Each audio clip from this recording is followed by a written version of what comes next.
Good morning mga kadol, welcome po sa aking channel. Ayan, kumusta po kayo? Ngayon po ay araw ulit ng Biyernes. Update ulit dito sa ating ginagawang tangke. Ayan guys, at kung makita nyo ang laki ng pagbabago, natapos na po ang ating top bars. Ayan guys, at pakikita ko sa inyo muna itong munang top bars ang ipakita. Ayan guys, natapos na po ang ating top bars. Ayan, nakapaglagay na rin sila ng mga kulom, may bakal na rin. Ayan, nakita nyo. Ayan, chup, ayan, nandun sila naglalagay. Ayan, meron silang 1, 2, 3, 4, 5, 6, 7, may 8 kulom sa gitna. Ayan, makita nyo yung mga bakal na yan ay kulom. At ito guys, naglagay na rin kami ng kicker. Ang tawag po dito ay kicker 20 cm. Ang buhos po natin ay hanggang dito sa ilalim, ng kahoy na yan. Yan ang ating buhos. Ayan, makita nyo, pantay ang ilalim yan. Yan, lalagyan libre. At meron na rin po tayong rubber stopper. Ito ang rubber stopper, ikakabit yan dito. Yung rubber stopper na yan, kakabit yan dyan. Yan po ang ating bali. Nakalagay yan dito, 10 cm yan. Nakaangat ng kalahati yan, 10 cm. 10 cm nakalubog sa simento, 10 cm ang nakalabas. O ito po ay 25, kaya magiging 12.5 ang nakalubog, nakakain sa simento. At yung kalahati ay nandun, nakataas yung ganyan. Yan, para pagbuhos uli ng panibagong simento sa wall, meron po tayong stopper. Yan po ay ang nilalagay po natin sa construction joint, lahat ng buhos, lalo na kung sa wall, tangke. Yan po ang advisable. Lahat lalagyan yan. Yan guys, so yan. Dire-diretso yan. Paikot. Paikot, ayan. Yan, at nakita napakaganda ng pagkakalagay ng ating mga steel fixture.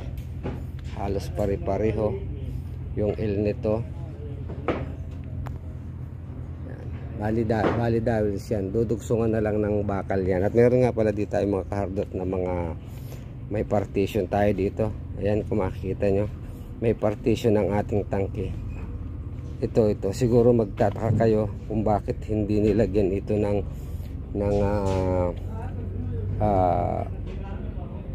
rubber. Hindi na po ni-require dahil ito naman ay parehas may laman na tubig. So ito, nagkaroon lang dito ng isa dahil para sa cleaning po yan, kaya ganyan. Doon, tapos na yan. Bali ililibil na lang itong ating kicker. Siguro bukas may ililibil yan at i-check ng ating mudir bago tayo magbuhos ng mga konsulta. Yan guys, dire-diretso yan.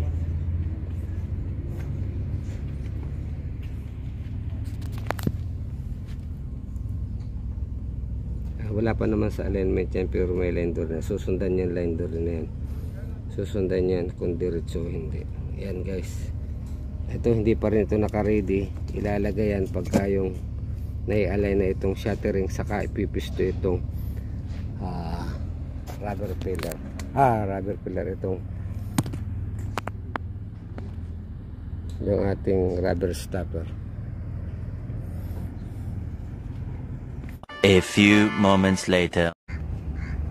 At ito nga mga karot, kung mapapansin nyo, may mga spacer block na ang gilid ng ating kicker. Ayan, nakalagay na po ang spacer block at yung pong concrete cover niyan ay 250. Ayan, kung kita nyo ang ating mga spacer block. Ayan, hanggang doon sa diretso, kabilaan po yan para equal ang concrete covering ng ating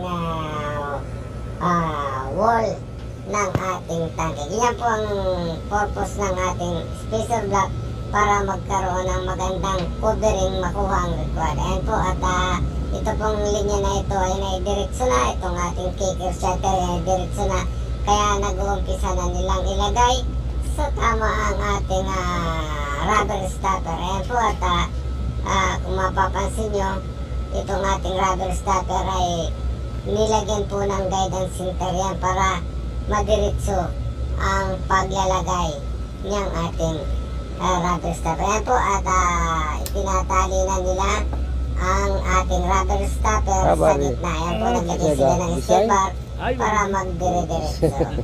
Ang purpose po ng rubber stopper niya, siyempre sa construction joint, para hindi magkaroon ng leak o kung hindi mo lalagyan yan, hindi mo masisigurado kung ano yung joint ng construction ay nakatikit. At yan po, sa kabila niyan ay tuloy pa rin ang paglalagay ng suporta ng ating mga karpintero. Sinisigurado nila nasa tama at maayos ang kanilang shuttering.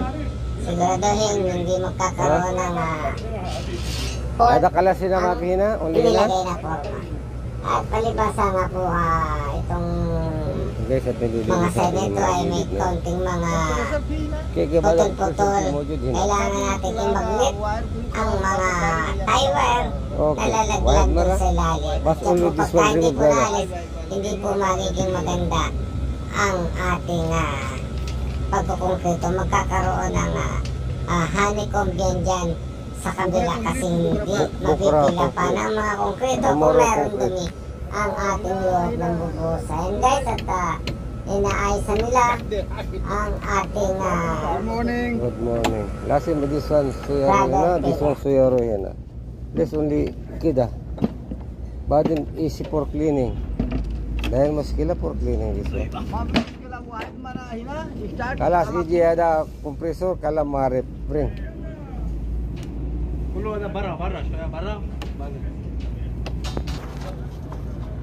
At ipakikita ko sa inyo kung paano idugsong itong rubber filler na yan. Yan po ay puputulin at atin po yung idudugsong. Parang ihihinang natin yan. Ayan guys, at tuloy po tayo sa panonood ng ating video. Ayan. At yun nga mga karot, natapos na ang ating bakal na yan. Naglalagay nila sila ng mga linis-linis, kaunting tight sa mga natitira pa. At bukas ay konkreto na yan guys. At maraming salamat po sa inyong panonood sa aking video ito. Yan, buhusan na bukas. At ito na nga, na-inspection na ng ating mga moder. At ito na, tuloy na po ang ating buhos. Ayan, binubuhusan na po ang ating tank slab. Ayan po ang kapal po ng slab natin ng ating tanki ay 50 cm or kalahati nito. At ang wall po niyan ay 40 cm ang kapal ng wall ng ating tanki. Ayan po, at tuloy po tayo sa panunood ng ating pagbuhos dito sa ating tanki. At ginamitan po natin ng 35 MPa SRC type concrete po yan. At yun nga mga kahandresot, ang ating pump ay medyo may kabigatan din yung kanyan, kaya mahirap isan pa, kaya dalawa ang naghahawak para maipasok sa loob dahil nasa ibabaw po ang ating pump na yan at pinipitapan doon sa mabuhusan dito sa iba. And guys, tuloy po tayo sa ating panunood ng ating pagkukonkrete.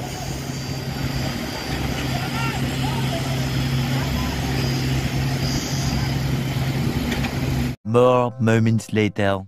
At yun nga mga kaharot, tapos na itong buhos itong ating flooring. Ayan.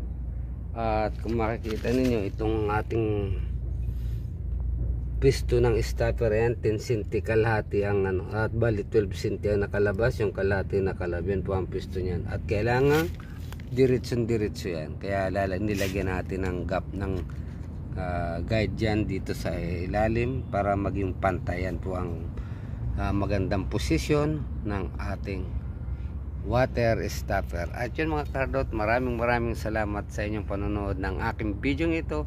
At kung may tanong kayo, mag-comment lang po at atin pong mabibigay ang ating inyo. Maraming salamat po at hanggang dito na lamang at bye bye.